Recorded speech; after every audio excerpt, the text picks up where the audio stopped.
સભ્ય વાડલા રાજકોટ। हाँ, मैं अपना विस्तारनी अंदर खूब मोटा प्रमाण में वरसाद पड़ेलो छे। आ वरसादना कारणे भाडला, साणतली, आटकोट, वीरनगर, शिवराजपुर और विछिया पंथकना अंदर शाकभाजीना जे खेडूतो वावे छे एमने मोटा पाये नुकसान गयुं छे। जेना कारणे मैं जिला खेतीवाड़ी अधिकारीने जाण करता एमणे मने एवुं कीधुं के आपणो विस्तार छे ए अछतग्रस्त जाहेर नथी थयो एटले एनो कांई सर्वे करवानो न थाय। तो मारे डायरेक्ट राघवजीभाई पटेलने पत्र लखवो पड्यो के साहेब अमारा आ विस्तारनी अंदर शाकभाजीमां मरची, રીંગણી, टमेटी, कारेली एमज गुवार અને વેલાવાળા શાકભાજીનું પુષ્કળ પ્રમાણમાં વાવેતર થાય છે।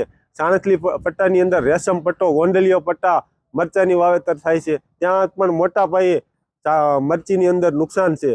તો મારે રાઘવજી પટેલ સાહેબને એ કહેવાનું હતું કે આ જે ખેડૂતો છે શાકભાજી વાવે છે એને રોપા, ખેડ, ખાતર, નીંદણ અને પિયતની અંદર વીઘાએ અંદાજે 15 થી 20,000 રૂપિયાનો ખર્ચો કર્યો છે અને હવે એને નવું વાવેતર કરવું છે તો એના માટે એની પાસે પૈસા નથી। એ મને તો મારે રાઘવજી પટેલ સાહેબને વિનંતી છે કે આપ આખા ગુજરાતના એક સારા મંત્રી છો તો તમે આ ખેડૂતોનો સર્વે કરાવરાવો અને આ સર્વે કરાવી અને એમને યોગ્ય વળતર અપાવો જેથી કરીને એ શિયાળુ પાક છે એ વ્યવસ્થિત રીતે વાવી શકે અને પોતાનું ગુજરાન છે એ ચલાવી શકે।